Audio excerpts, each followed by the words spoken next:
The reason why we are here tonight is Alex Bernat is going to present on regenerative currencies and positive change, exploring how changing our currencies can change our economies.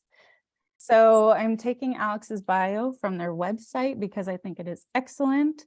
So Alex Bernat is the initiating author of Make Money Better. Alex is non-binary and uses they, them pronouns. They are an educator, an empowerment mentor, a harpist, a volunteer coordinator fighting hunger through food banking, and accidentally an economist. So with that, I would love to welcome Alex to the stage virtually. Thank you so much, Ryan. It is an absolute honor to get to be here. Really thankful to have friendly faces and beloved community members and mentors and dear friends here in the audience alongside new faces and new community members who I've met through the AFGM. Whew, I'm feeling the nerves. This is one of my, this is actually the first public presentation of the concepts that I'll be sharing from my own thoughts that I've done outside of my own personal communities. And so it's really exciting. It'll be a major learning experience for me. Hope that you'll bear with me and give me constructive feedback if you have any. And ultimately, I want to start with just a lot of gratitude and humility and curiosity that this is a space where I hope my intention for this is that we can have a very curious conversation about how the properties of our currencies and our economic systems can be designed using new technologies to leverage towards the common good. Often in conversations around anything that mentions the words alternative currencies tends to lean towards things like cryptocurrency and blockchain and make money quick schemes and orienting towards profit. That's not what I want this to be centered on. I'm not particularly interested in something like having a whole bunch of coal plants burning in order to run a mining server for Bitcoin. That's not what I'm about. What I'm really interested in is how we can use innovative new technologies in order to really reflect our priorities and our values as individuals and as communities within the systems of financial value that we use.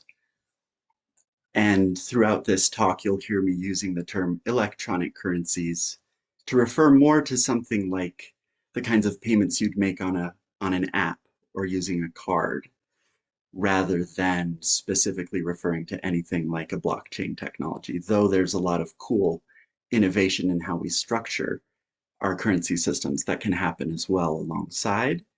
That's more I'm orienting towards impact-based ways of moving and codifying and symbolizing value.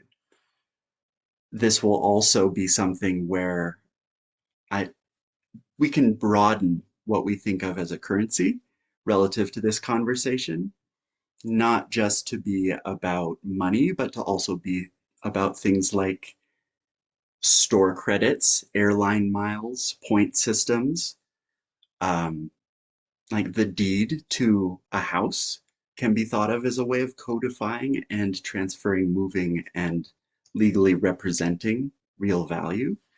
So I really want to have a collaborative conversation where whether my ideas are something anyone takes away from here as like, yes, this will work tonight, whether that's the case or not, I want everyone to come away with this with hopefully new ideas and tools about how we can stretch our own assumptions about money into a productive direction of applying it in systemic ways that are really beneficial and equitable and just. So with that, I'm going to hop into the tech side of things and see if I can launch a little slideshow.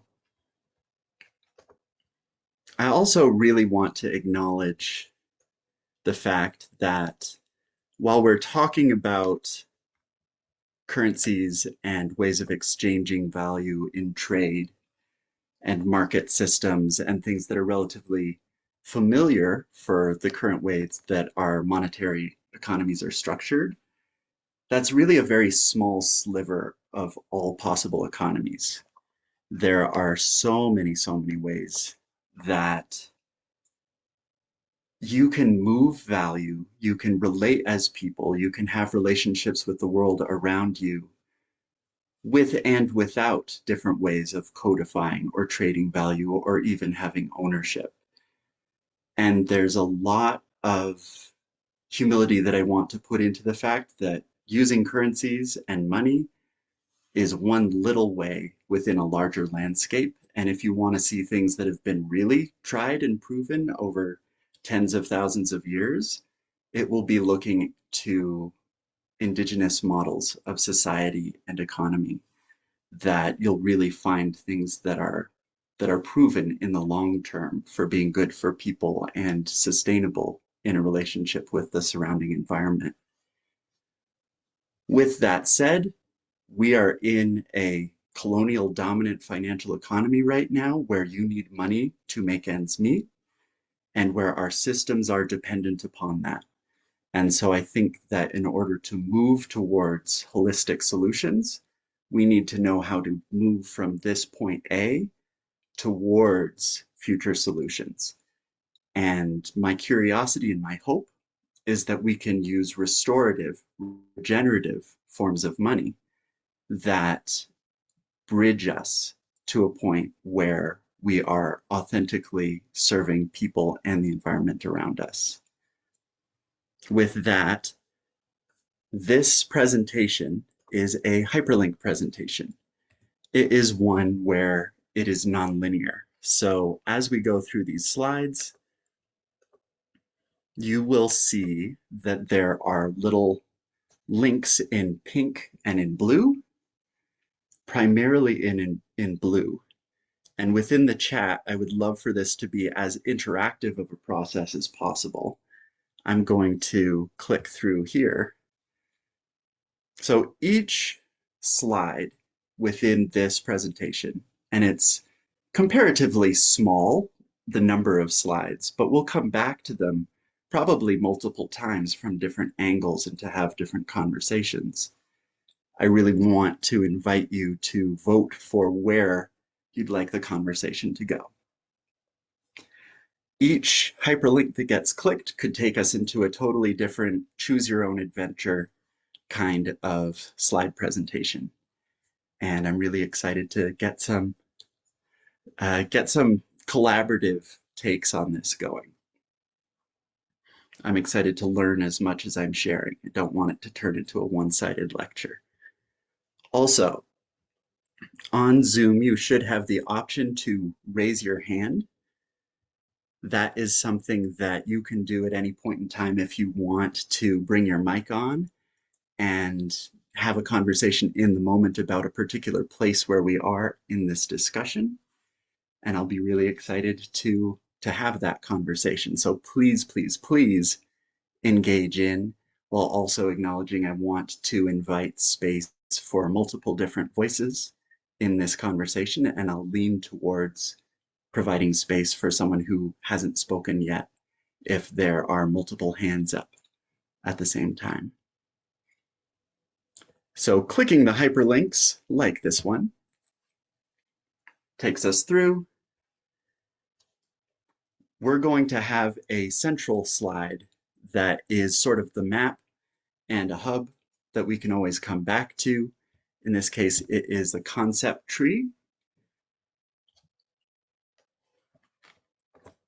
These are different places where our conversation may go. My guess is none of this means anything yet, but hopefully by the end it will. And what I'm talking about using the term regenerative currencies is something that is open source, publicly licensed, and really, really, really early in its development. I want it to be hopefully something that gets taken places I couldn't ever even imagine, but it also may just be a seed that pops into your head and think, oh, I could do something completely different than this that is a way of leveraging maybe an idea that comes up out of the blue during this conversation in your own work, your own fields, and your own life. So we're going to start here with simply regenerative currencies.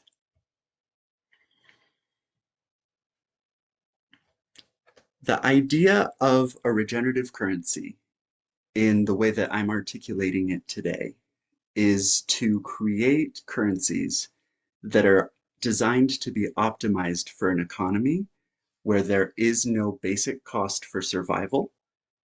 And the term that I use for that is universal basic access to well-being, and where the long-term well-being of our societies and our ecologies is prioritized financially, in the sense that it is more financially rewarding to benefit the planet and to benefit people than it is to exploit people and the planet. I would love to use this as an opportunity to test and get the habit going for popping into the chat which way you'd like this to go. So please pop in either well-being or universal basic access, and we'll go where the votes go. All right, we've got a vote for UBA. Oh, we've got a vote for well-being. All right, who's the tiebreaker?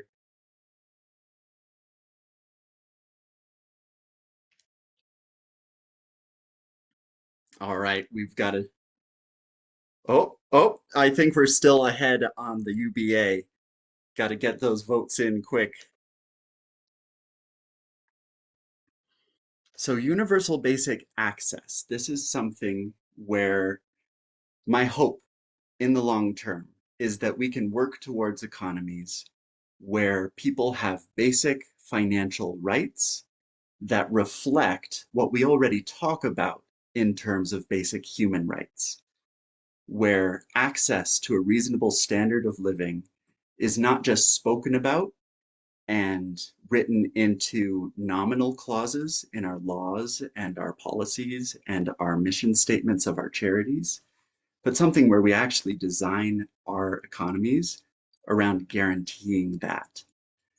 Universal basic access, in my mind, is something that I propose for very specific reasons that we can get into in depth. And yes, I see in the chat there's a question about can we go both ways? We will eventually cover everything and every one of these slides. We will circle back and make sure that everything does get covered. And then hopping back onto universal basic access, there is currently a large movement towards universal basic income.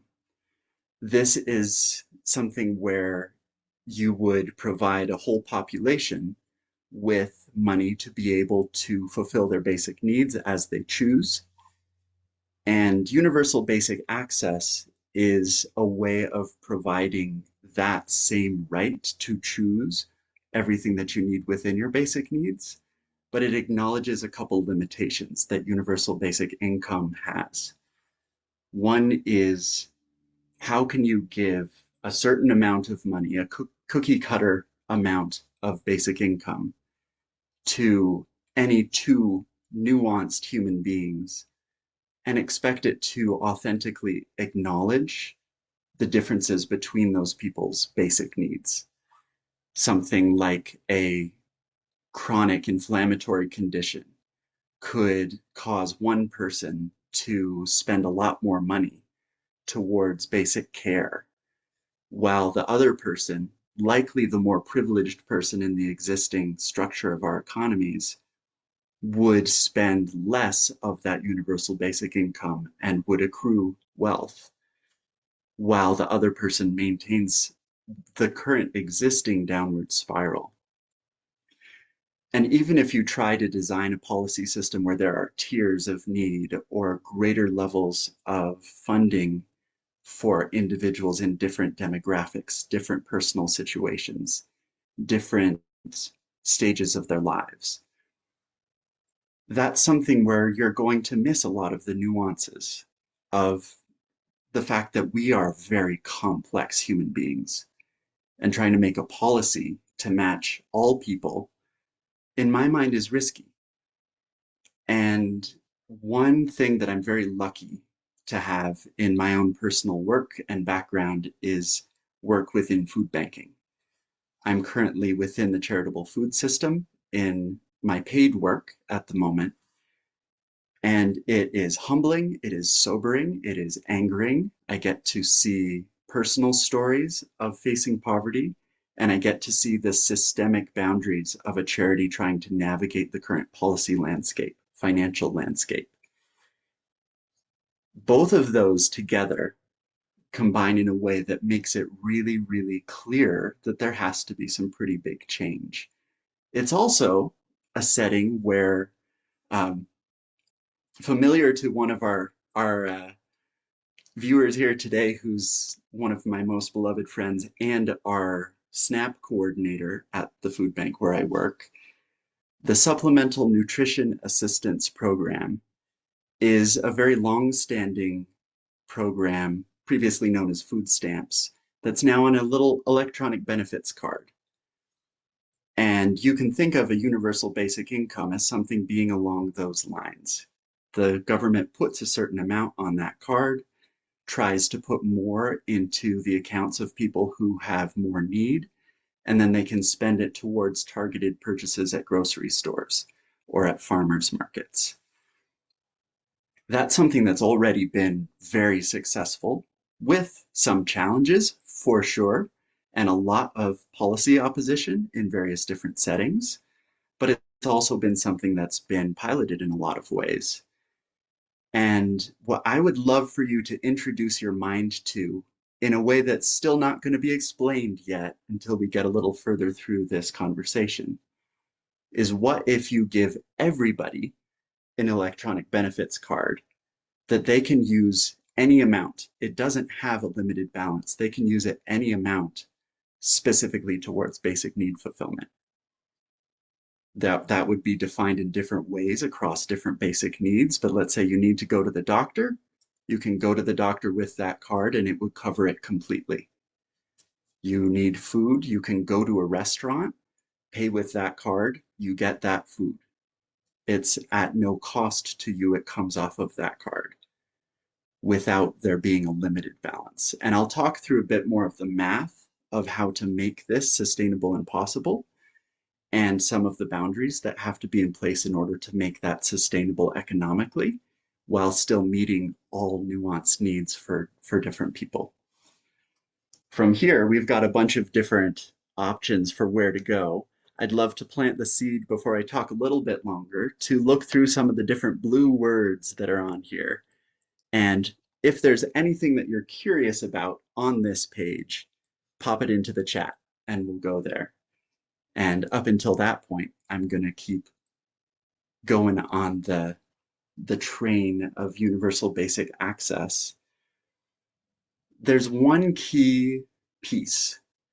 All right, I see components of well-being and I see currency generation. All right, components of well-being. That's actually, I think, a really good place to go. It's also a place that's very word dense.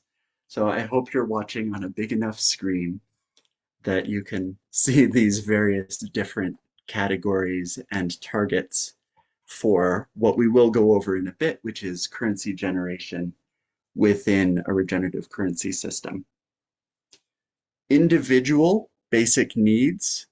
This would be things like the need for water. This would be the need for food, for housing. This is proactive and preventative care and support, mental and physical, access to education, opportunity building resources, and often ways to become more resiliently self-sufficient as well, both as an individual in terms of skills and infrastructurally, such as water filtration systems or power generation systems. This is funding that could go towards those targets.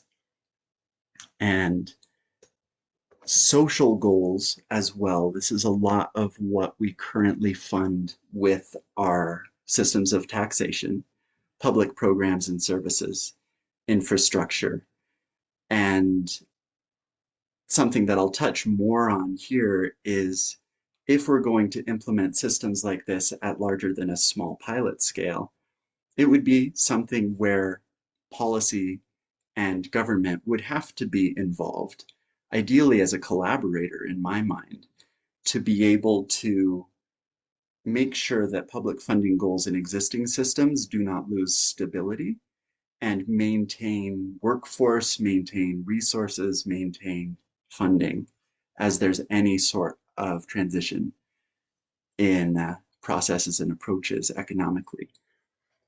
I also believe that ecological goals are essential when you're talking about any form of lasting human well-being, and that they're important goals on their own virtue, their own value. That we are parts of incredibly interdependent ecologies, incredibly complex, beautiful planet. And if we ignore that, we're screwing ourselves over at the same time as we're missing the chance to acknowledge incredibly gorgeous, incalculable value within this gorgeous natural system that's around us. When it comes to putting funding towards a a new solution or an economic system or ideas that we're putting into play that might be very different from our current monetary systems. I believe that has to be a targeted priority, that the ecosystems around us, we as a species that is naturally highly influential, we need to be conscious of that influence and target it towards a positive impact and a restorative impact wherever we do have negative impacts. From here, I would highly encourage folks, because this is about targets of currency generation, to uh, to head towards currency generation. I may direct the conversation a little bit because I do want to talk about what is actually going on here. So the idea of a regenerative currency, as I'm putting it forward, is to acknowledge the fact that real value, tradable value, material value, usable energy can be introduced and lost over time. And a big example of this is human need fulfillment. That if you grow food and make a beautiful meal and feed it to somebody, it is incredibly essential. It's incredibly important for their lasting well-being, but it is not going to, that one meal, feed them for the following 80 years of life. That is something that has to be re-fulfilled over and over. We live in a world where the most essential value for our survival is temporary. It is constantly needing to be renewed and regenerated.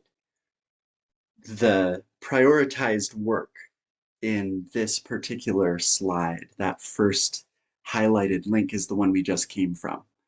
That is the goals of currency generation, which is specifically the introduction of a financial asset. That, Michael, is a really good question. So uh, I think I'm going to cover a little bit more of what's happening within currency generation and then lean into your question, Michael, because it's super important. So when we as human beings have our basic needs met, it happens, we've got a full stomach, we're taken care of by a doctor, we're set for a little bit. That needs to happen over and over. The idea is there can be a continuous introduction of value towards meeting those needs. The standardized value in this case is to try to create a currency that is made to have a value that is person-centered, in the sense that you would, across a population, look at a certain point in time and find the value financially of the work that meets basic needs over a set period of time for an average individual across that population. That then would become a standardized metric. It would be something that is then used as a benchmark over time as our economies change, as localized differences come into place, and there has to be different forms of parity between locations and different types of essential work. Um, but you would then have a metric that says 100, let's just use 100 regenerative currency dollars is equal to the act of sustaining one person, an average human being's basic needs for a day. That's across all different industries. Different portions of that 100 regenerative currency dollars would go towards different chunks of that work and different pieces of that essential activity. But it would be something that over time could be kept stable. That at a certain point, you would be able to look back and say, the value of this hour of work that was done to grow the food, to cook the food, to provide the food for this person earned relative to other people's income, a newly generated chunk of regenerative currency that's made to measure that, measure the value of that work. Very important distinction. This is not meant to measure the value of sustaining that life. This is meant to honor the value of the labor that goes into sustaining that person's life. That, in my mind, a person being taken care of, that is non-quantifiable in terms of its actual value. But taking an hour of my time to do something for that person can be quantified. That is one piece of the puzzle here, and it'd be a very complex piece of the puzzle, but one where you could build essentially a map of basic needs across different industries, across different locations, and assign out relative portions of a daily amount of currency generation. That being then introduced into circulation. And from here, I would really encourage, I might lean towards currency decay because it's an important piece of balancing that out. But if anyone has any votes in a different direction on the different hyperlinks that are available. Who sets the value of a cleaner's hour versus a doctor's hour? I would be curious how you would answer that. I can give my answer, but I'd love to invite if you'd like to speak, because it's something that is fraught with competitive relative valuing, that the cleaner, the doctor are going to have different say on what that case is. That the economy overall, there might be a theorist behind all of the closed doors somewhere who decides their piece. But realistically, this is something that has to be, in my mind, community defined.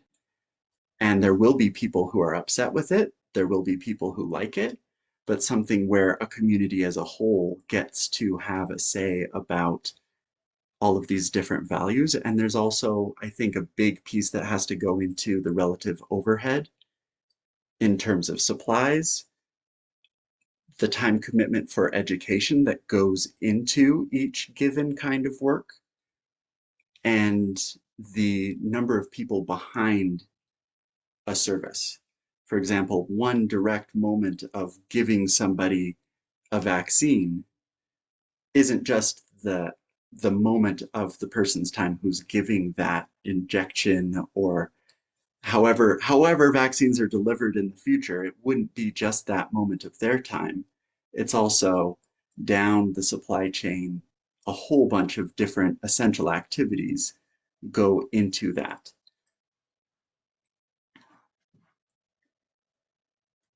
And you don't have to talk if you don't want to, but there's space if you'd like to.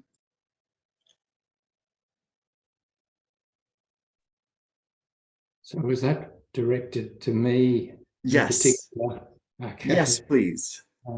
Um, I'd just like to commend you for the whole work that you've done on this. And the reason I'm here is that I am very interested in the idea of how we relate a currency to work and value and Mhm.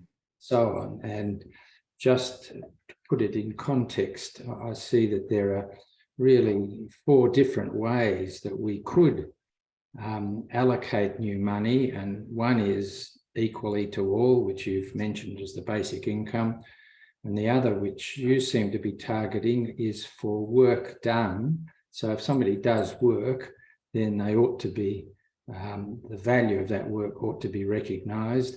The other is to the government, who would then spend the money on our behalf. And the fourth way is as a loan, which then has to be repaid, because giving you a loan gives you a unique advantage in being able to access the community's resources.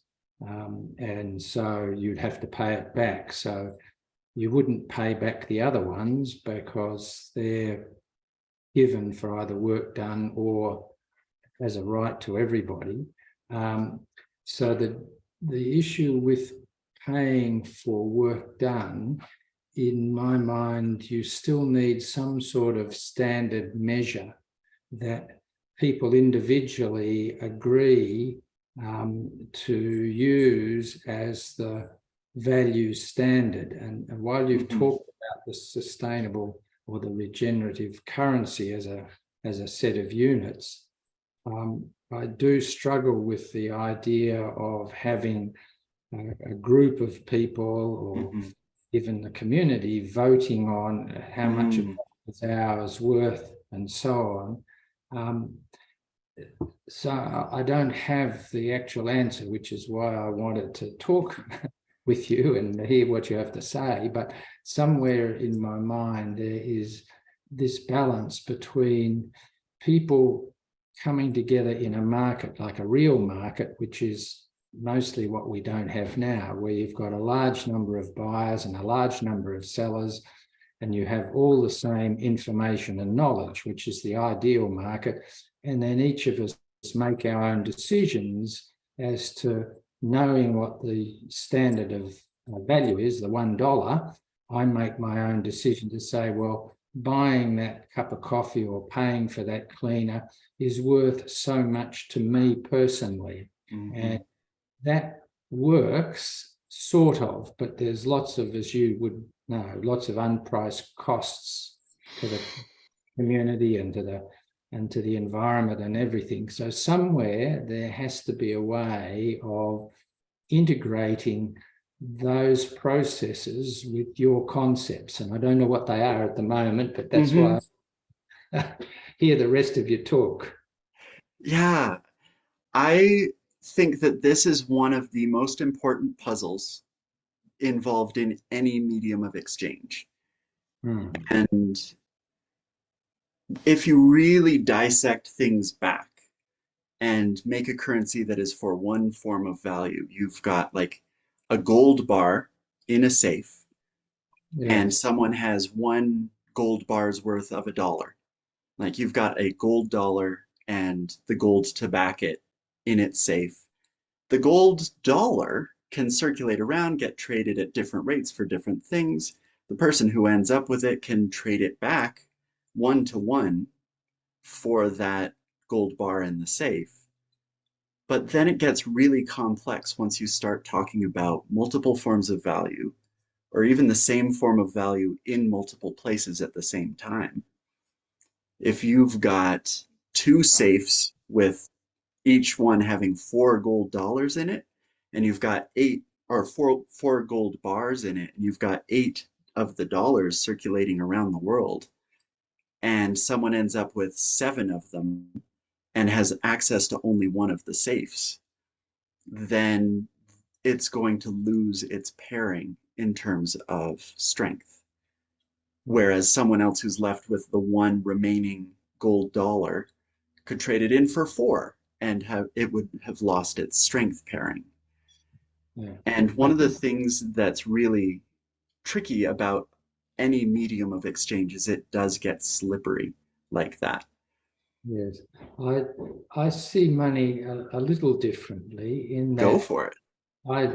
I see money as just like an inch, right? And we have inches and centimeters, so we have dollars and euros, and it's a purely abstract thing. Whereas an inch and a centimeter have a standard that you can go to an international body and confirm, okay, this is the correct size inch.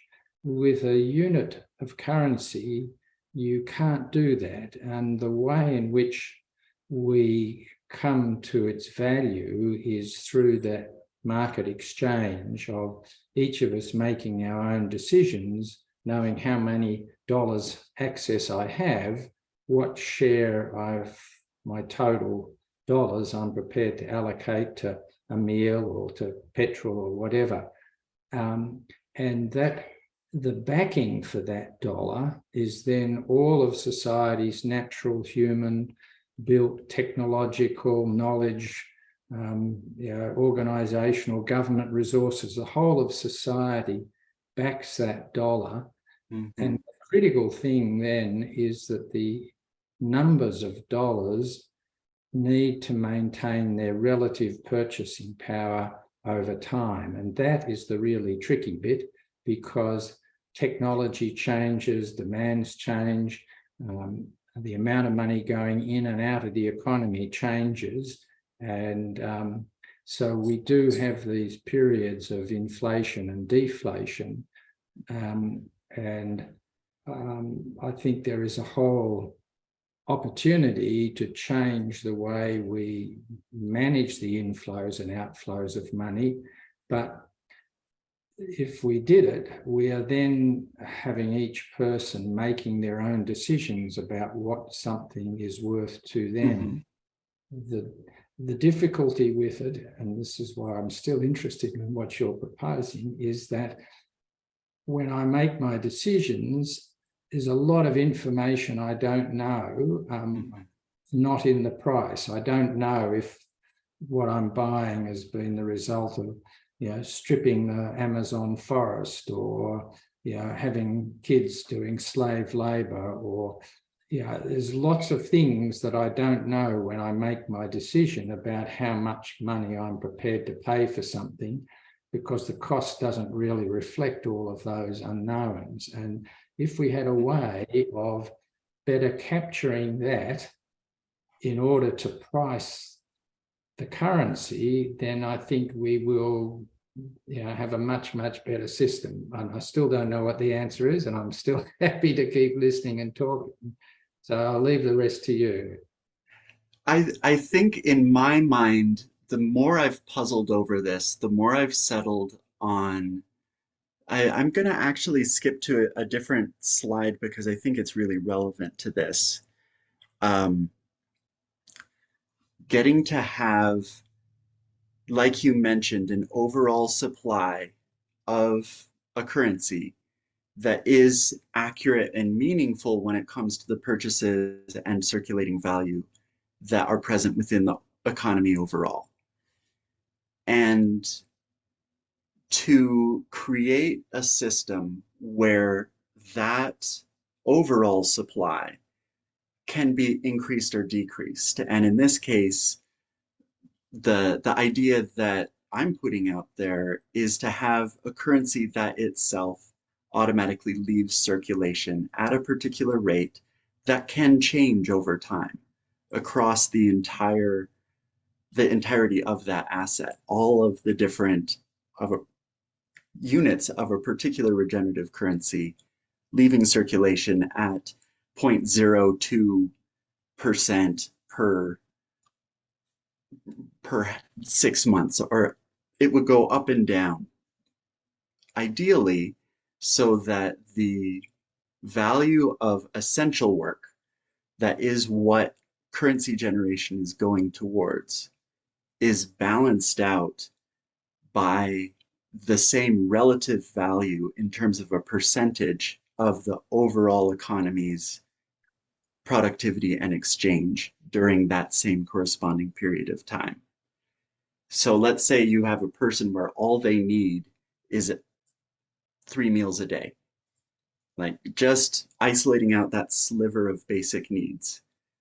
And then the cost of providing those 3 meals per day is constantly being generated into the possession of the people who provide those 3 meals per day, while being overall taken as a percentage of all of that individual's economic activity as an average of all people in that economy. And being able to have a particular per person amount, a modular amount in circulation, where it's decaying out at the same rate as it's being generated back in, to target an overall supply that is constantly preserving the relative strength on average of sustaining that person's life per day. Gets into the very abstract, cerebral portions of what's going on. But the idea is to try and, rather than standardize one kind of trade, like say that a particular house in Georgia is the standard metric for all value, and have the dollar be somehow defined relative to that. Rather than that, I'd much rather have it be person-centered and something that can be averaged across a population in order to ideally make it sustainable over time to have those essential activities be taking place in an ongoing way. Still slippery in terms of different prices needing to change relative to each other, and they could go up and down, and there could be very heated debates about why and when.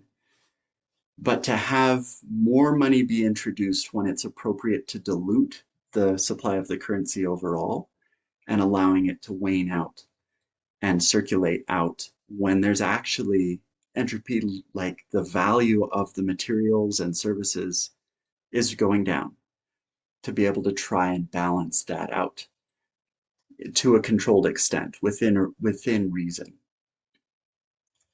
And the safeguard in this case would be voluntary participation as a currency generating provider, and people being able to make ends meet when what they're making for their time is worth their time. And if it's not, then there isn't enough acceptance of that particular regenerative currency to justify it being at scale. It would have to be taking place at a scale that matches public trust and public involvement.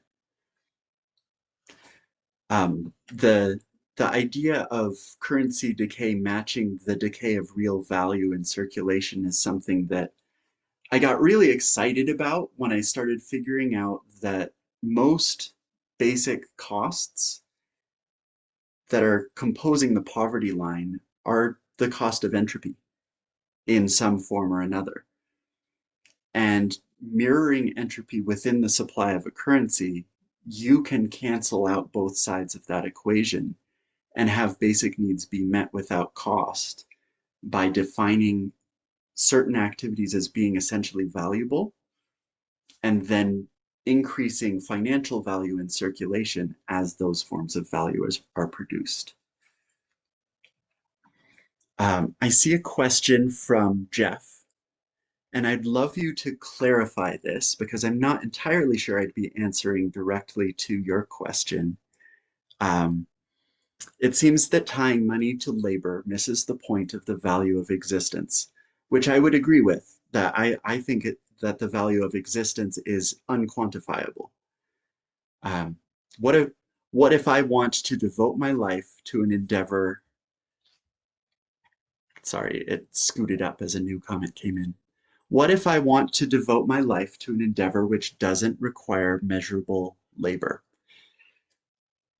I would say I want to have an economy where you can do that securely, where you can have your basic needs be met and pursue something that is unquantifiable, something that is intangible in the sense of being able to measure it on a spreadsheet, but something that is human and meaningful. And ultimately, I would move away from the use of currencies at all in the longest term, because I believe that human beings are naturally themselves and in the world way more nuanced than any medium of exchange or any unit of value can ascertain and define. The idea behind this is to create a known fake measurement in the sense that you can create a social agreement that all basic work happens, that everyone within reason gets fairly compensated so that people can have their basic needs met, and from there have the conversation of what am I going to do with my security? Do I get creative? Do I start an entrepreneurial venture? Do I give back the things that I've been given? Do I devote my life to service in a form that I don't ask any monetary compensation for? Do I go for trying to make a lot of money and have a mansion on a hill? There's a lot of different, ideally, in my mind, freedoms that the goal of this kind of solution, and it is not me trying to hard sell this, you can toss my ideas out the window. But what I want people to come away from this with is that we can customize the flow of value in an economy using technological tools now that we haven't ever had in our history as a species.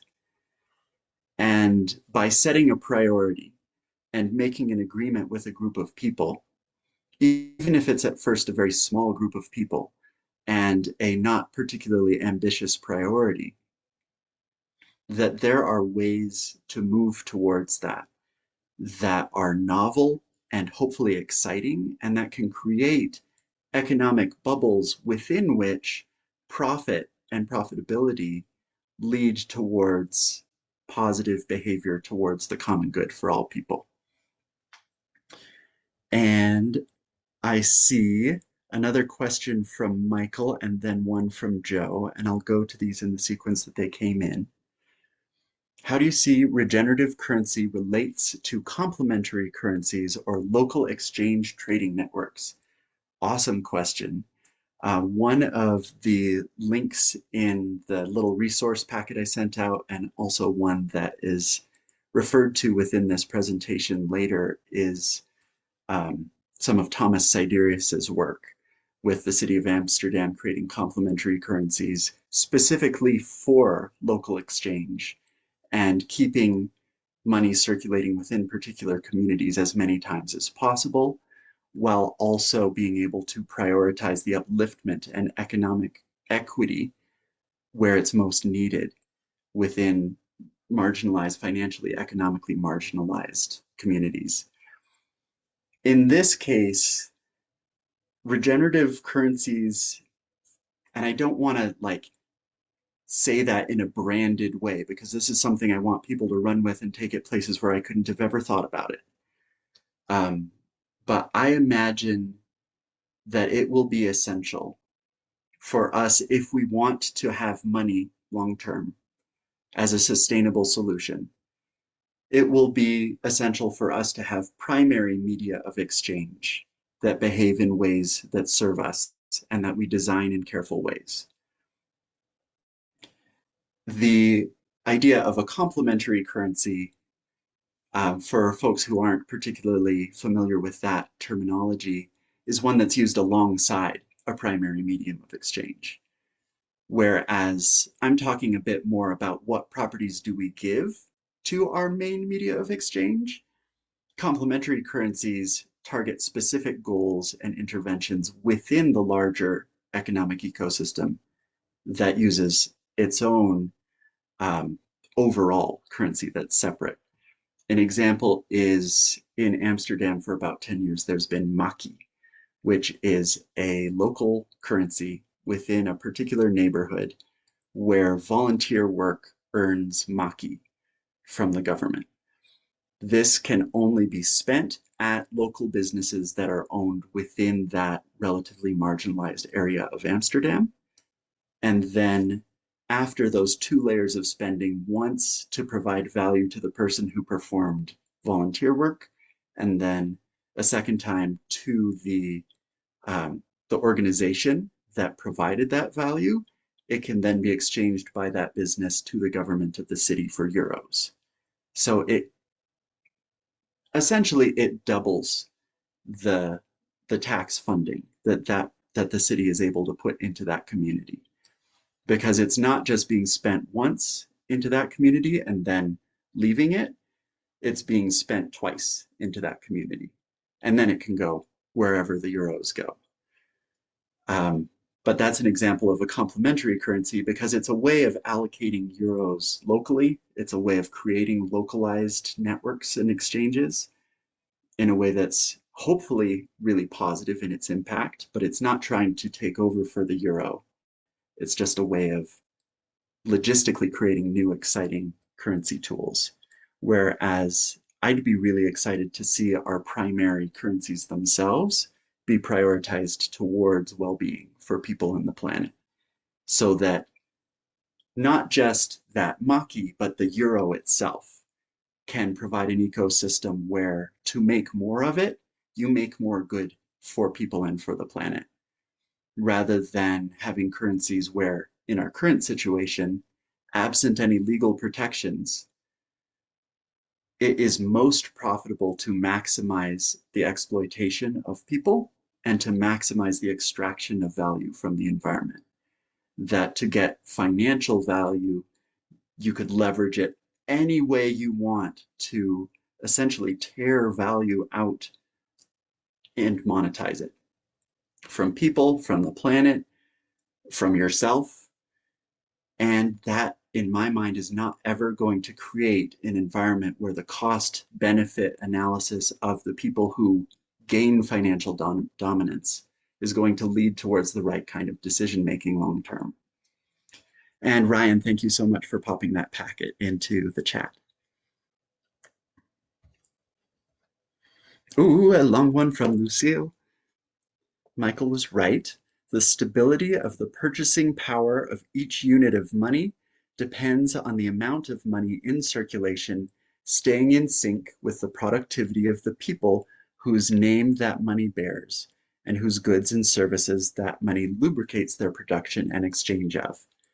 Takes some work, but we already collect most of the kinds of data we need to understand our productivity and the money supply we need to produce it sustainably and exchange it commensurably. Love it.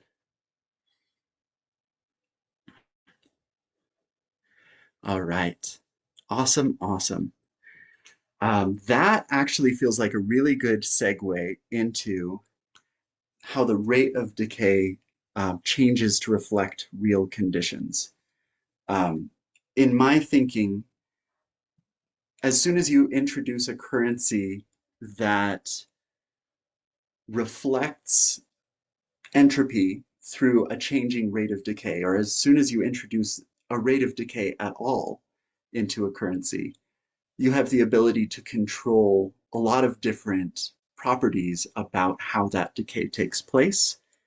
And the people who use that currency can have different longevity to the wealth they hold if it lasts longer in circulation, if the rate of decay gets lower. And in this case, this is a set of ideas for how you could create a currency that does decay out of circulation, where that rate of decay produces economic pressures that align with priorities. And like Lucille mentions, we do have most of the kinds of data we need to understand our productivity. And we could use that data to back the supply of our currencies. And Ben, I see your message. I'm excited to talk more. And Michael. Ooh, Michael, we'll circle back to that because that's juicy. Um, but I'm going to click into data backing because it's exactly what Lucille was mentioning.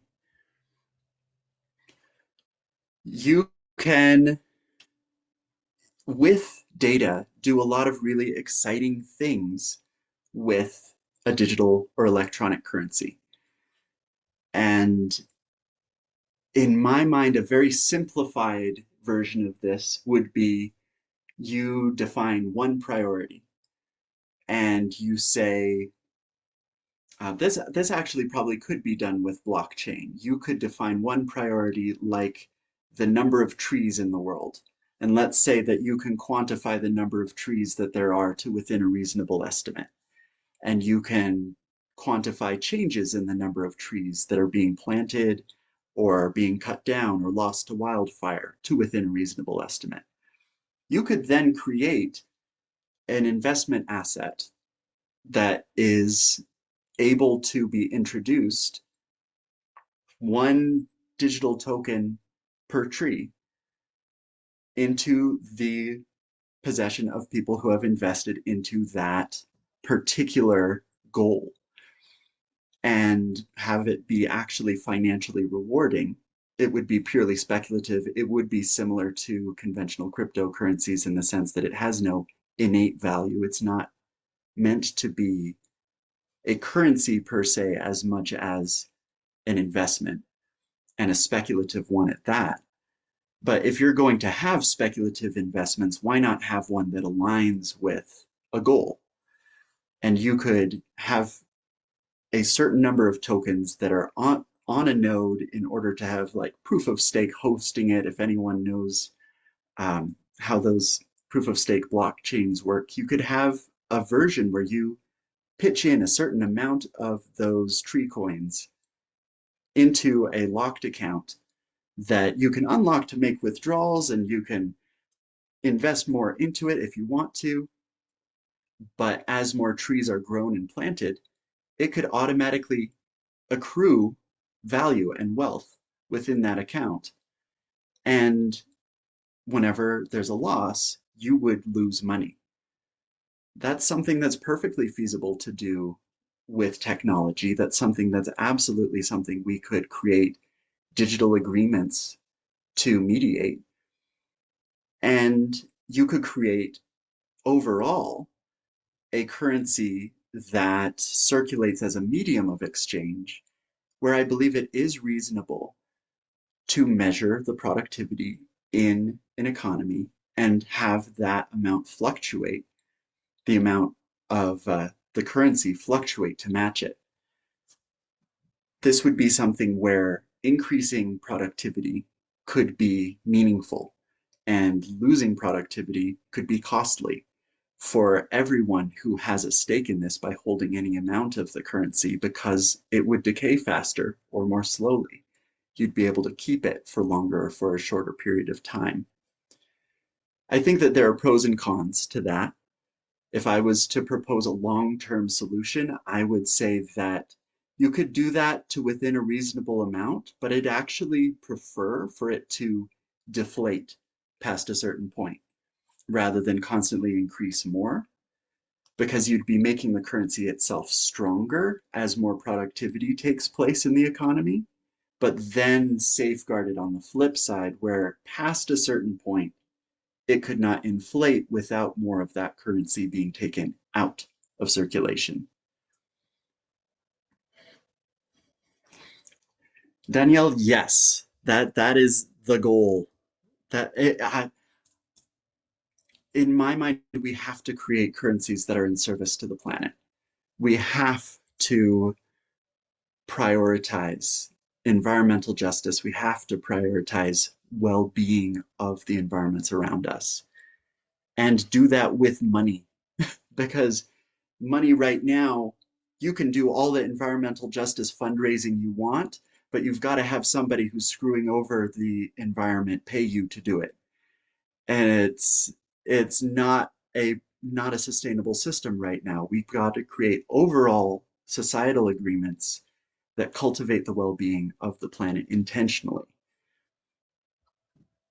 Okay, circling back to the juicy here. So in this case, the question is from Michael. So let's say a person decides to earn a regenerative currency by, say, providing meals, but a person building a coal power station could not earn a regenerative currency, question mark.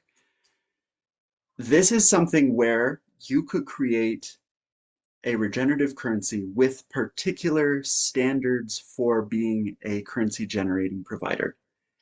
This could diverge wildly from what I would personally value, but if I was going to design one of these, I would say that in the longest term, maybe it's not what happens in the first pilots, but in the longest term, I would say that it's important to only generate funding into activities that are zero waste, that can verifiably demonstrate that they are not exploiting cheap labor elsewhere, that can demonstrate the long-term non-externalization of costs. And what I mean by the externalization of costs is, let's say you've got a factory building rubber ducks. You've got two factories building rubber ducks, and let's say the rubber ducks are identical in every way. But one of them decides to capture all the chemical runoff and keep it from going into the streams, to pay their workers living wages, decides to make sure that the fumes from the production process are sequestered into some usable carbon material that's then put into circulation as a beneficial, healthy product, where the other doesn't do any of that, but lets the runoff into the creek and into the air and doesn't pay their employees well.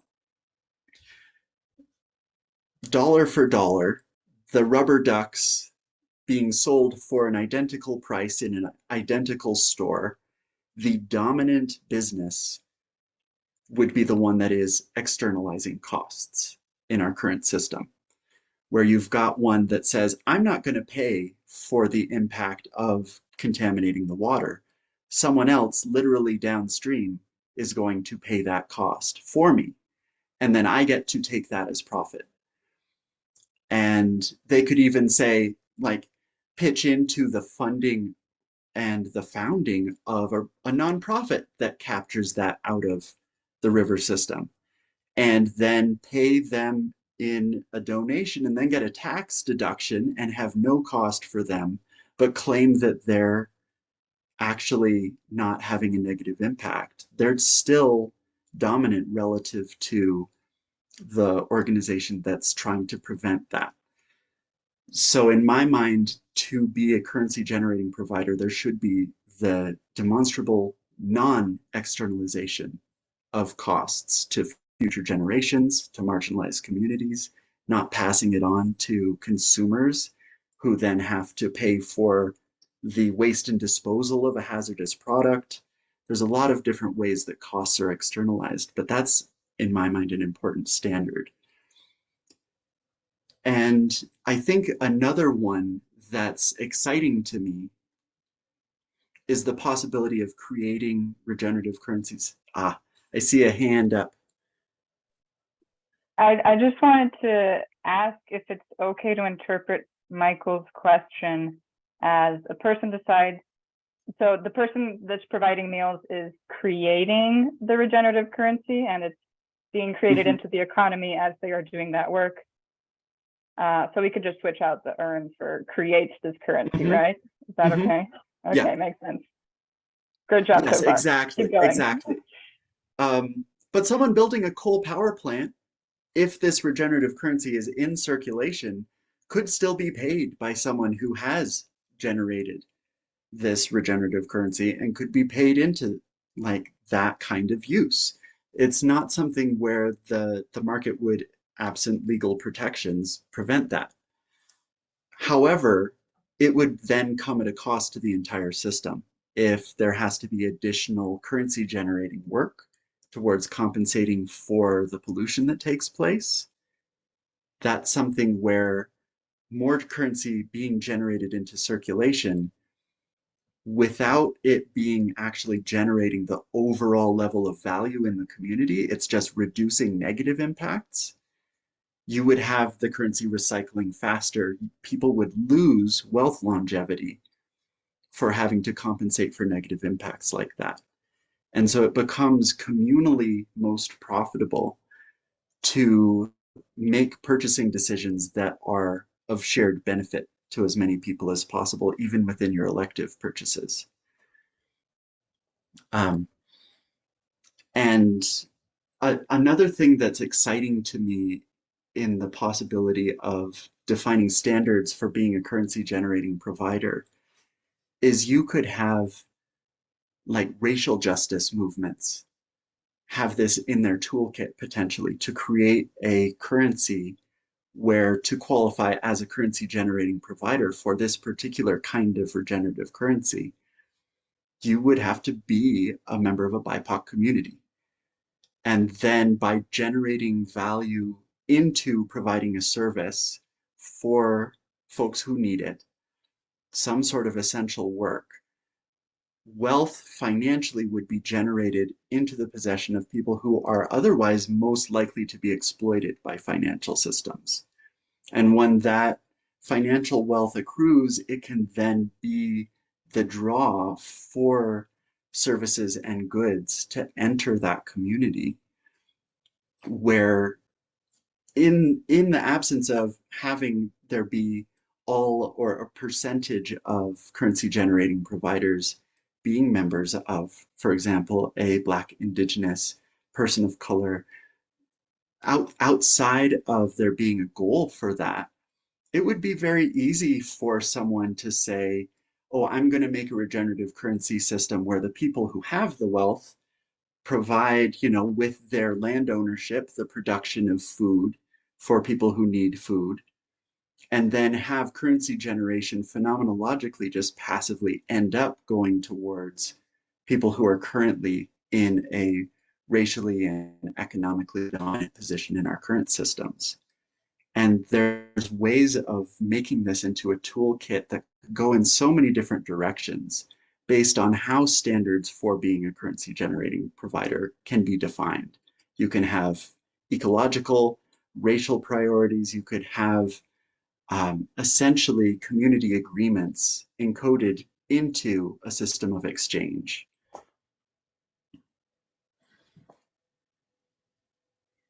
I see a question that I missed. Thank you, Ryan.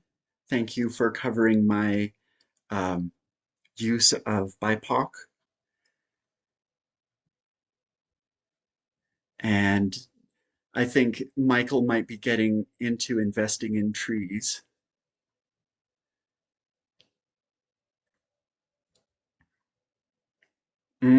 Howard, yeah. That we have a system right now where it assumes that people are unworthy of survival unless they perform work that is desired by someone who holds wealth. And I think that psychologically that is very injurious. We have systems where we essentially imply that you have to earn the basic right to exist. Not just in terms of like adding value to your community, but in terms of adding value for the most wealthy in the community. Because if someone pours their heart out into the abundant work of serving folks in poverty, that's not going to make them a lot of money in our current system. But you could create a regenerative currency system where a community agrees that is valuable, that basic human well-being is valuable. And that person could make bank by feeding thousands of people for free. And it could be a paradigm shift where not only do people feel their worth acknowledged in terms of having their needs met, but the people who become dominant first and fastest, economically, financially, are the most generous. and rather than the most greedy and the most isolating. I believe that we are not having the current crisis in our economies that we are having because human beings are innately greedy. I don't think that's true. I think that we have an economic system where greed is dominant. And I believe that human beings' innate nature overall is to serve each other, to have a balanced, large-scale, long-term approach towards serving each other, our communities, our ecosystems. That is actually who we are, what we're wired to do. That's why all of what's happening now feels wrong. And we can create systems, whether it's this or something completely different, we can create systems that match that understanding. And the question that came from Joe earlier, have you considered piggybacking your aspirational social values to our just money proposals? I think AMRA is pretty deep in its wording. I'm not sure I could go into the legalese enough for the American Monetary Reform Act to be something that leans into actually adjusting some of how the US dollar performs and behaves. But I think it's possible, absolutely. And part of why I'm really excited to be presenting today is, yes, this is the kind of work where if we're going to be changing how the US dollar is introduced, there can be so much leverage to also include in that conversation the conversation about where that money goes when it is introduced and how it is balanced out of circulation as it is introduced to make it very much compatible, in my opinion.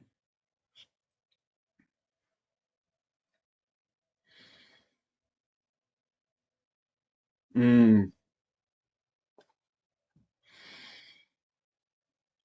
and Howard, I agree. I am wanting to cover some bases in this presentation that haven't yet been touched on. So I may hop a little bit from subject to subject here a little bit faster, looking at the time. Thank you, Ryan, for putting the American Monetary Reform Act into the chat. For those of you who are at an Alliance for Just Money event for the first time, this is what the AFJM specifically is advocating for. And it is within the US system, a proposal for moving the right to create money away from corporate banks and towards the US government, so that there's the ability for our policies to actually influence how money enters circulation, which isn't, interestingly, currently the case. I didn't realize I left that animation in there. I was just playing with that. Okay, so this is a concept called an equilibrium balance. So this is if you've got wealth longevity, you've got a currency in an account where you've earned it through providing for the common good or by making a purchase from or by making a sale to someone who has increased the community's value. You get an equilibrium balance if you are to keep that income coming in.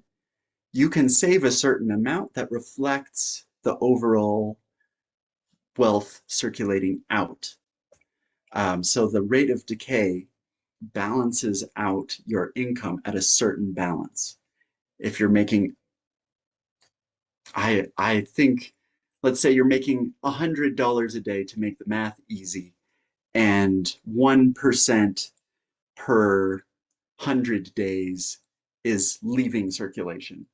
You've got a certain amount of money where you can build it up before you've got a total where the 1% per 100 days reaches, okay, you've got $100 per day that are decaying out of that massive balance. and you're making $100 per day, all of a sudden you've reached a static amount. You're not making more. That is the maximum amount you can make with that consistent income at that rate of decay. If the rate of decay lowers, then you can hold more. If it increases, you can hold less. The same way as if you were making more money or making less money. And so it's one particular piece of the puzzle where if you've got a decaying currency, you increasing the public's wealth, for example, providing voluntary work to help feed people for free, that is something that then doesn't have to be funded by new currency generation. And you, along with everyone else in that community, keep that portion of wealth that doesn't have to decay out of circulation. So it's an interesting way of making it financially viable to benefit the community overall. It's not as direct, it's secondary, but you can feel it, you can see it when you're looking at your bank account. You can say, oh, this is the state of the world, of my community, of the impacts that my money is having. I can put my work towards this. I can make purchases that are beneficial. I can keep ethics at the heart of what I do in my own life and make money from it. And all that has to be in place is one of two ways of maintaining wealth longevity, one of them being that data backing, like we mentioned. You could have a community where the number of trees in the community is a piece of the community's measurable financial wealth in that way. You could have an agreement where the purity of water or access to medical care is something that you deem as valuable enough to correspond with an increase in public wealth, and then have that be something that's just a natural economic pressure towards prioritizing it. Bouncing back to wealth longevity itself, the other way, I've already mentioned this a little bit peripherally, to change how the wealth longevity of a particular regenerative currency or a particular account that you hold within one goes up or down is having some streams of currency generation really be as needed. Now, this goes back to that payment card where you've got unlimited benefits towards a limited set of basic need fulfillment. So you can go to the doctor as much as you authentically need to. And if the doctor says this is doing good, this is helpful, they're still getting paid for it. This is something where you can acknowledge systemically the real costs. Ooh, Howard, I'm excited to check out this link later. Thank you. You can acknowledge the real costs of the condition that the community and the ecology is in.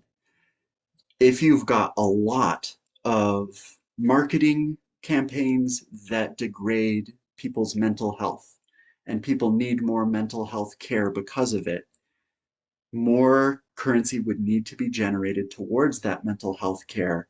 It comes as a visible cost in terms of lower wealth longevity for the community.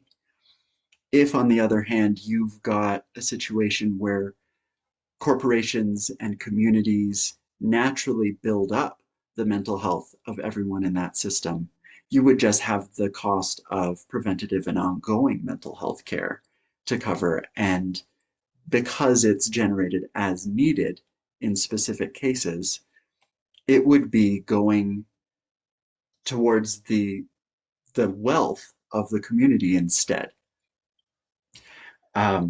There are some forms of currency generation that I don't think would be beneficial to do this with because it incentivizes a reduction over time in how much is being generated.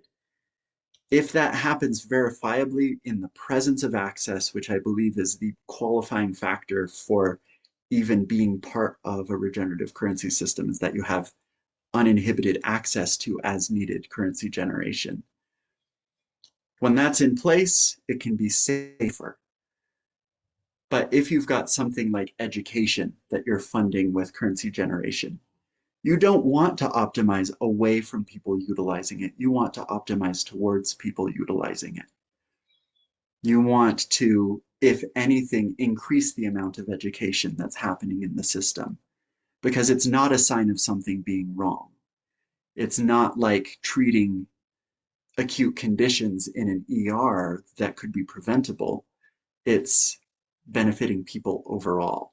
And I believe that there are ways to do this kind of system where you've got as needed currency generation going towards certain targets in a way that influences wealth longevity, and then towards other targets like education, like preventative and ongoing care, where it is generated into circulation in a way that increases the overall supply rather than the rate of decay. It would be a little bit of an inflationary risk, but it would be one that would come along with increases in education and productivity, which I believe could be appropriate for balancing out that increase in the supply of the currency. So that's little pieces of the puzzle and how they fit together. Where haven't we gone yet? I think we're going to head back to the concept tree, because I think we've touched on wealth longevity, decay, the target, like the data backing process, what the targets of currency generation are and what currency generation is, as well as wealth longevity itself. So we're going to circle back.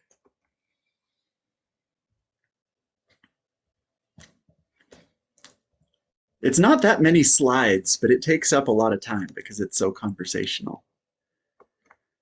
All right.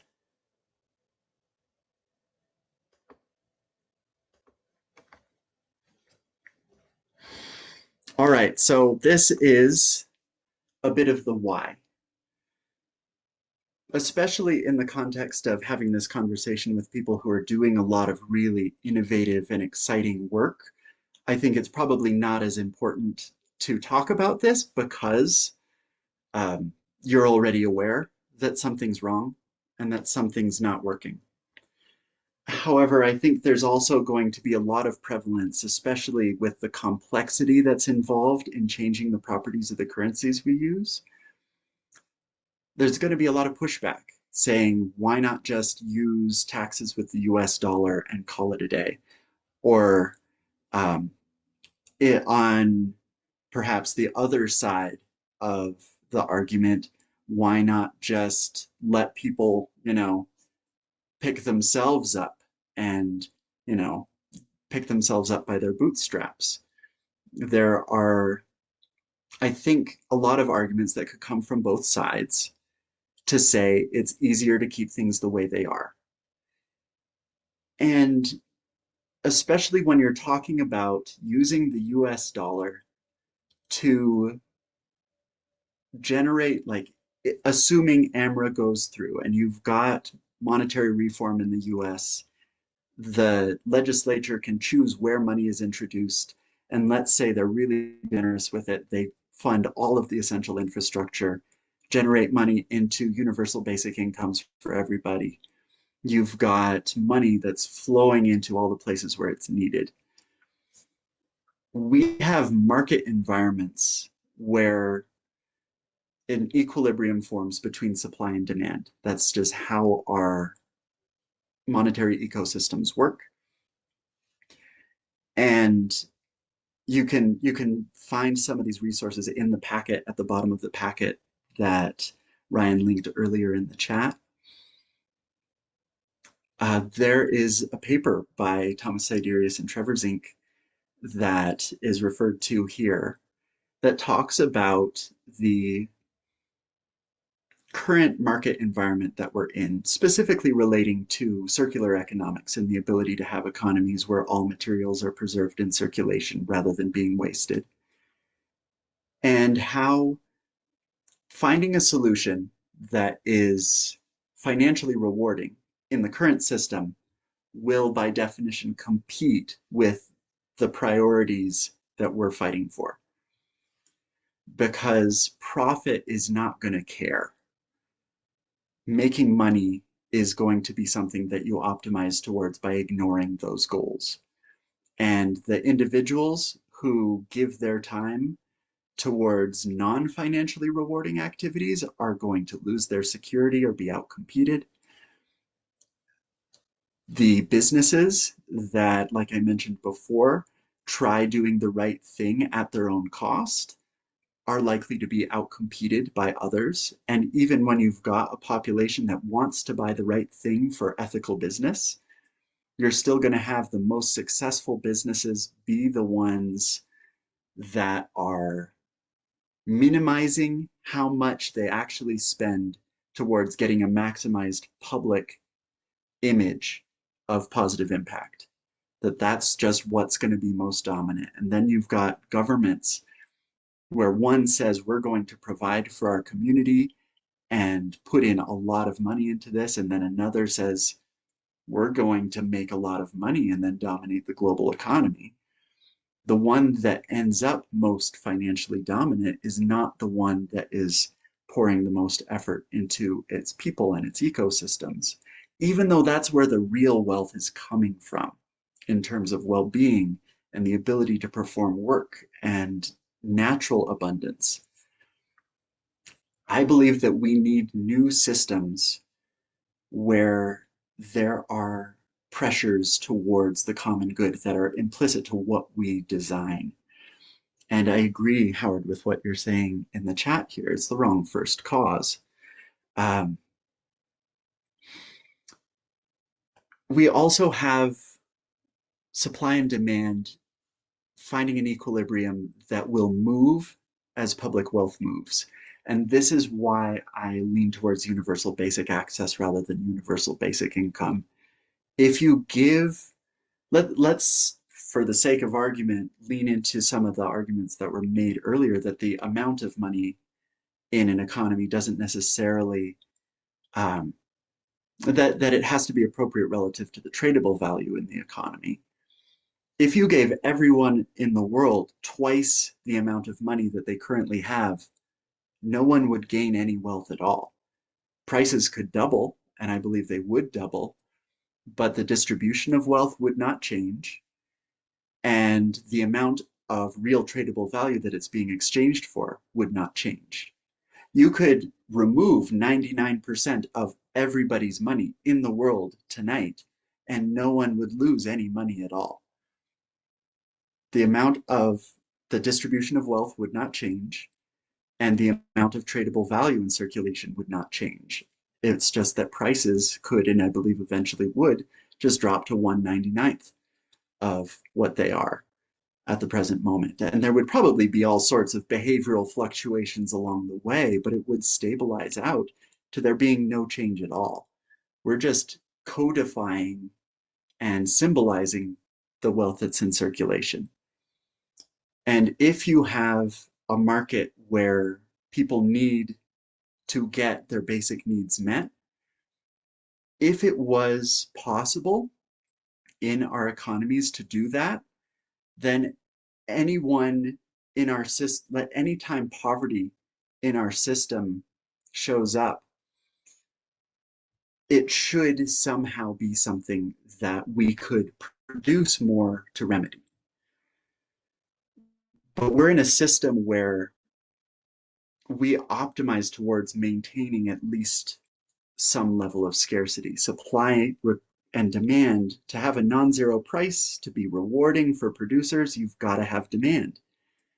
But for meeting basic needs, constructing the most minimum, like basic secure housing, the baseline of any food that you need, just to make ends meet, not fancy stuff, but just to make ends meet. To produce that and to make money at producing that, there needs to be a non-zero amount of outstanding need in the community for there to be demand for that. And if you start producing enough for the community, it's considered overproducing. So I believe that for basic needs, the minimum baseline, rather than putting more money into the community in a universal basic income, where then they're competing for the same scarcity but having higher prices because they're willing and able to pay more to make ends meet. I argue that it's really important to have non-market solutions for the most essential pieces of what we're doing. And then we can play with supply and demand for luxury purchases all we want.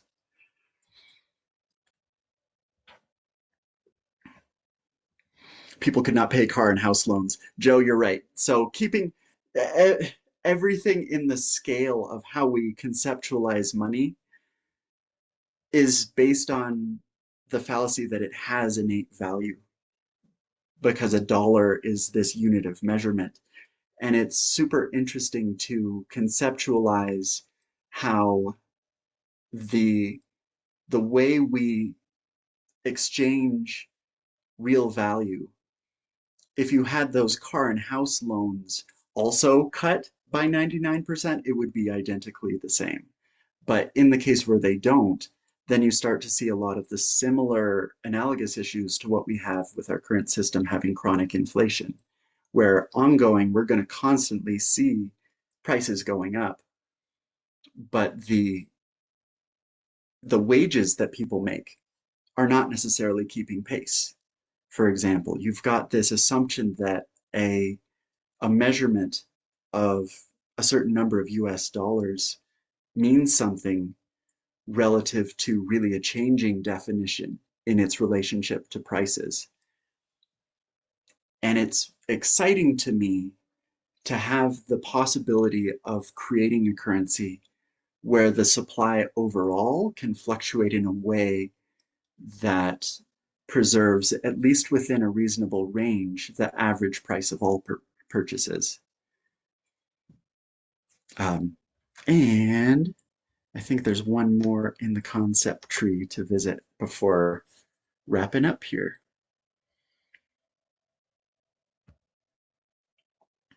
Perhaps just a bit more of a steady state economy. Yes. I see a long question.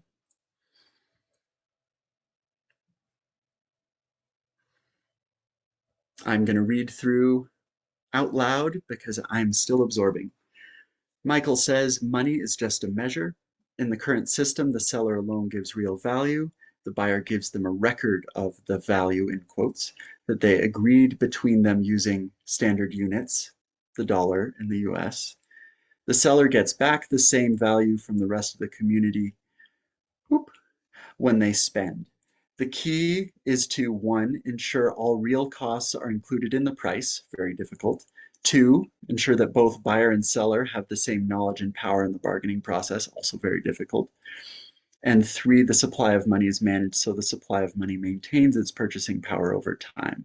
Under these conditions, the seller gets to take out what they put in, not more or less. Ooh, Sebastian putting equations in, the consumer's equation, traders, consumers, producers equation. Ta-da! Gorgeous. So the life cycle of a regenerative currency, my notepad just dropped, so apologies if you just heard a thud. So essential work is completed. You measure the value of completing that essential work as agreed upon by the participating community in entirely new regenerative currency assets that enter circulation. The material wealth of the community goes up, the financial wealth of the people who provided that increase goes up. From that point, initial circulation, you have that financial wealth in the hands of the people who generated wealth into their community. Exchange then happens in elective purchases, just the same as you'd use a US dollar to buy something. Those people can make purchases that enrich their lives. They can circulate, regenerative currencies can circulate similarly to how we are familiar to US dollars circulating. They would gradually decay out of circulation in that process until eventually they are aging out of circulation, and the small percentage that does leave, it's actually leaving circulation. It's not going back into, you take that dollar and put it into essential funding again. It's leaving circulation. It says the impact of the work that originally generated this value is gone, so this value too, to match it, is gone. That way you can have a more abundant economy where there are actually more financial assets in circulation. And ideally, in my mind, this makes it scalable as well, because you can say generating enough value to sustain an average person is worth 100 regenerative currency assets a day. You could then invite a new person in and generate 100 regenerative currency assets per day to sustain that person's basic well-being. And the overall supply could be designed to be appropriate for preserving the strength of purchases relative to an average individual, while decaying out passively to sustain the basic needs of as many people as join the system. I may or may not have explained that in a way that makes it make sense at all, but it's exciting to me in my brain. Which market functions, a question from Ryan, which market functions would become obsolete in this money system? Something like insurance, okay, much of investment automated by the algorithm. Okay, so in terms of forms of insurance that would have to do with basic need fulfillment, yes, it would substitute in. It would also change certain portions of how pricing works in some markets. For example, you've got two ways that housing prices can change. One is by like putting an add-on onto a house, it becomes objectively more valuable, the price can go up. Another kind of price change would be the same exact house in the same state with the same level of desirability becomes more expensive. That would be the loss of the value of the currency. That would be inflation. That's a different kind of price change. Ideally, the cost of basic housing would go down to zero, except for the fact that it is still paid through currency generation for the people who are building and maintaining that. Whereas elective purchases within that same market could still be going up and down based on preferability and desirability. So you've still got purchases that are present. There's still a lot of functions of existing markets that would be fine and dandy. But the idea is this would try to eliminate and optimize any current form of making money that's really exploiting and degrading the well-being of people in the community. And in terms of insurance, trying to make sure that someone is secure is ideally going to be the function of the agreement overall of the community to say we're going to generate wealth into the possession of the doctors who are providing care as needed. So that there's some potential big pushback in any sort of policy work is there's big money in keeping people down. The cost benefit in our current system says money should be made by minimizing how much we care.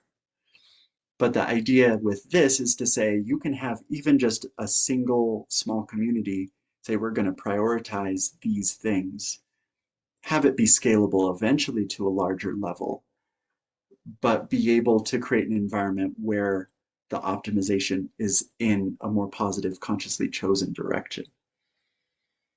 Young Sik Kim says, how do you see debts and interest rate? I also, please correct me if I mispronounce your name in any way. I want to pronounce that respectfully. How do you see debts and interest rate? That's really relevant to monetary reform work because we have currently a system where money is introduced through debts and interest rates and how that enters circulation. In this case, you would have a currency that could be very, very much loanable because you would have more of the economy, because it decays over time, would be leaning towards ongoing costs. It might be product as a service models where you pay for like you pay for something over time with repeated payments because you're getting repeated payments in, the money would probably flow more rather than people accruing it in place because it's decaying over time. You could maximize its value by spending it sooner. So it'd be circulating around more.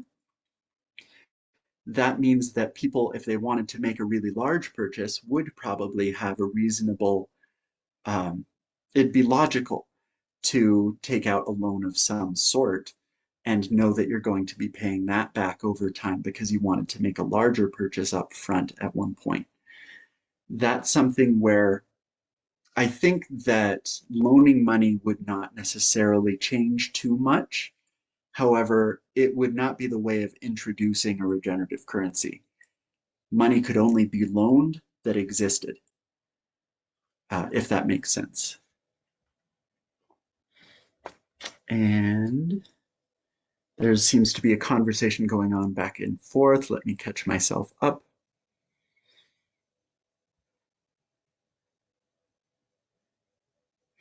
Land, capital, and labor. That's a good question. And I think ultimately our social agreements about how we treat land, capital, and labor, in particular land, are things that are going to be changing a lot over time. I also think that there's going to be a lot of changes in how we refer to what is owned, because we currently have a model of ownership legally that provides the unilateral right to exploit, which is not sustainable. And if you can say that someone owns land and be effectively legally empowering them to degrade the common good through extracting value and polluting that land, that is a very negative relationship. Ownership is one style of relationship, and it's a very degrading one. It's one that if it happens between sentient beings, it's called slavery. But legally, we put that into our financial understanding of anything you purchase, land, an object, a home, anything, is somehow yours to do as you will with. And I think there's going to have to, in the future, be a lot more understanding that you're trading relationships, but you're not trading the right to exploit. You're trading the ability to, like, for example, live in a historic home, but not to destroy what's preserved about it, is an example that exists already. That there would have to be certain levels and limits to what you're purchasing. When it comes to land, when it comes to capital, when it comes to labor, you're not purchasing the right to exploit an employee's well-being by paying them. You are purchasing a meaningful relationship that generates value but is honoring of that person's basic rights. So in a nuanced understanding, yes, those would be primary, those would be important. Much to ponder, says Michael. Yes, how it would work in practice. This is something, I'm actually going to transition out of the slideshow here. I'm going to go back to the little closing slides and just open up conversation because I feel like that's where we are already. And Ryan, can you, oops, I clicked through.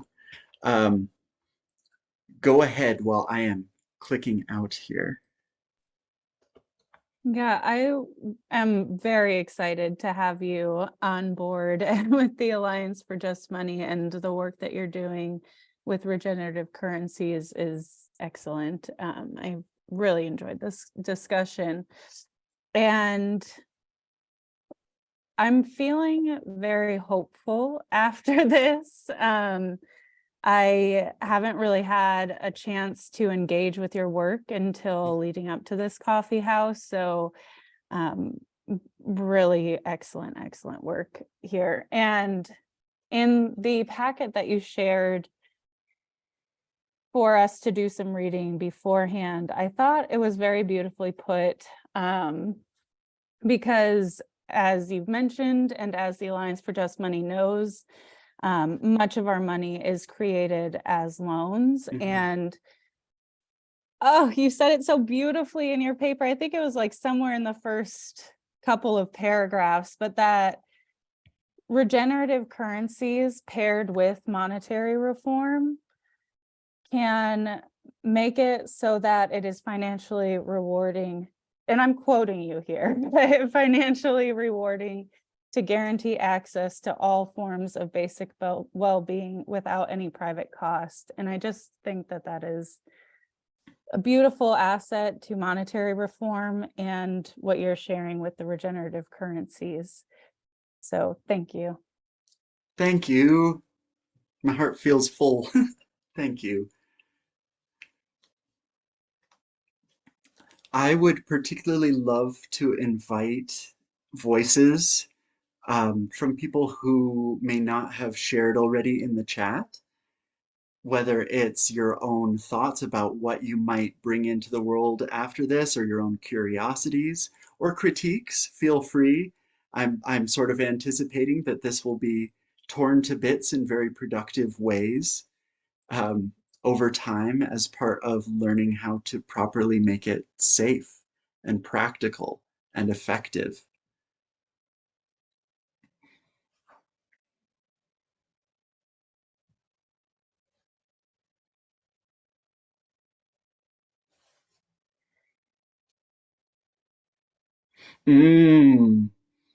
Lucille, good question.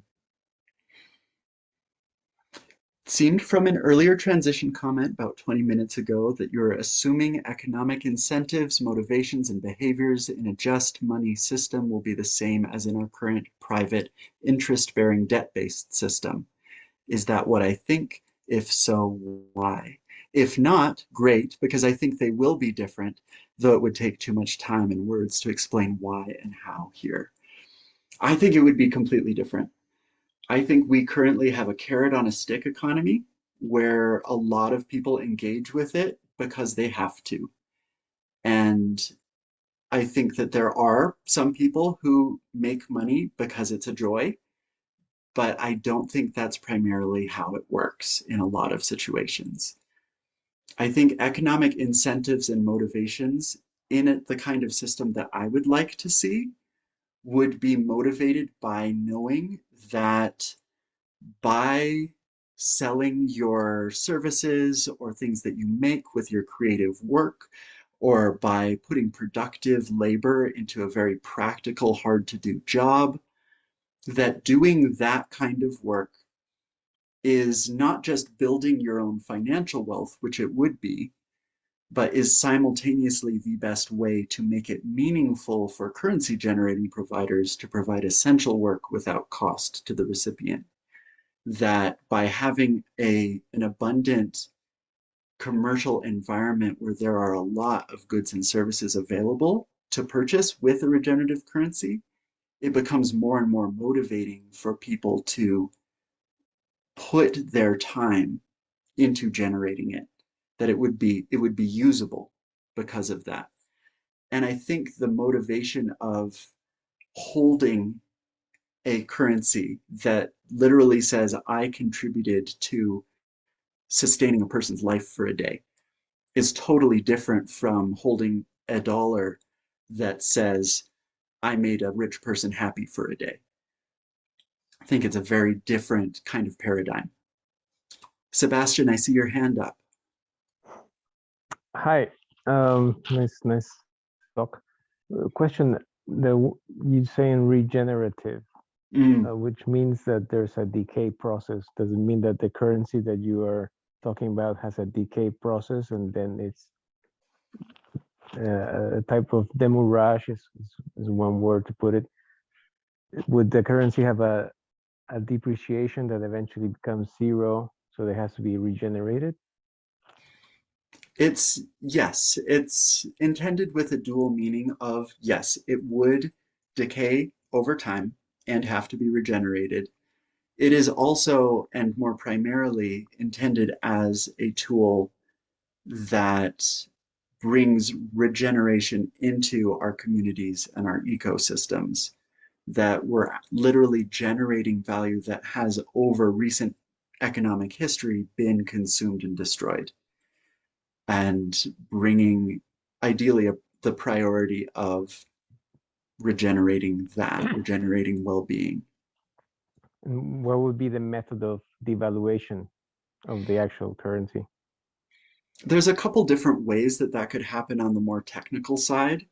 Mhm. If you're using a piece of code that is comparable to like a digital token, you could have a timestamp on that code and then have a ledger, shared ledger over time of the value of each timestamp's remaining value given the history of decay rates over time. That's something that would take a lot of computation, but would be feasible. It would require some of the code to be skimmed out of circulation and replaced with new code because it would get computationally heavy over years of being in circulation. No, not so much the actual coding, but the actual philosophy behind the devaluation, not just the rules and the things, the algorithms. Okay. That's not important. It's the philosophy behind the devaluation. The philosophy behind the devaluation is that well, an economy that provides exponentially more wealth into the hands of the wealthy will accrue. A distributive economy will have wealth slowly decay. That there is, over time, a percentage-based rate that's going back into shared priorities and redistribution to the community. Instead of having money where the point of money is to make more money and to build on itself to the point that you have 1% or 1% of 1% that's the most wealthy. So, okay, cool. Hope that answered your question. We are getting right up to the end. Does anyone have anything that is particularly burning that they would please put into the chat, along with any way that I can contact you with an answer? Because I want to honor voices and depth that may not be forthcoming now. You might not want to put yourself into the spotlight of a recorded video session, but I would still love to honor your perspectives, receive your feedback, and answer your questions. And I'm also happy to hang out for a few minutes after this ends, but I want to honor people's time. How do you measure well-being? How the heck do you quantify well-being? I thought about this for so long because I was really bought into my own idea of data backing, and it sucks in most cases of actually relating with human beings. And I decided that each person should be able to define their own definition of well-being, but that access itself could be measurably defined and tracked. So you can say that someone chooses their own definition for what mental health means, but you can guarantee that person measurable access to mental health support. That's what they choose to pursue from a variety of different providers. And one piece that I didn't really talk about is that if I was to create a system like this that is data backed, I would not be tracking invasive individual information. I would want to look at, are people self-declaring and in the opinions of the people who are serving them as well, and independent third parties that are verifying both? Are people having unobstructed, free, literally accessible access to what they need? I see lots of words. I'm wondering if before we close off, if you're comfortable, Alex, maybe you would want to put your email in the chat. That's perfect. That's And perfect. then that way, if anyone wants to stay in touch, you have a way to do so. And thank you so much for sharing your ideas with us today. Again, the Alliance for Just Money is very grateful to have you involved. And as Howard mentioned, we hope you'll stay. And that is just a little shout out that if you are interested in having in-depth conversations about the monetary system and monetary reform and the many ways that we need to change the systems, please consider getting involved with the Alliance for Just Money, even just subscribing to our newsletter so that you can stay in touch and see what's happening. That would be super helpful. So yes, please, we're so excited to have some new faces here, and we hope you'll come back and stick around. There's a lot of fun things happening. And let's all just give Alex a big round of applause in some virtual way. So thank you so much, Alex. Thank you all so much. I'm so honored and thankful, and still clueless myself in all of this. So thank you for the chance to practice and share, and thank you for your kindness as well. Yeah, absolutely. Well, thank you all. It's been a heavy 2 hours, but I appreciate you all sticking around. My brain, there's so much going on, but thank you. And maybe one see you quick next question, time. Ryan or Alex, will the presentation itself be posted like with the YouTube video so we can like explore its various pathways? I will happily share out the slides that I used. I'll share the PowerPoint file with Ryan and Fernanda. And I am guessing that as part of registering for this, there was an email shared out. So I'm hoping that that can make it to everyone who came today. So that would be a better route. That makes sense. So this should be recorded itself, and my guess is it will be available in a YouTube video. And then the hyperlink presentation, you can explore and play with that yourself as well. Thank you.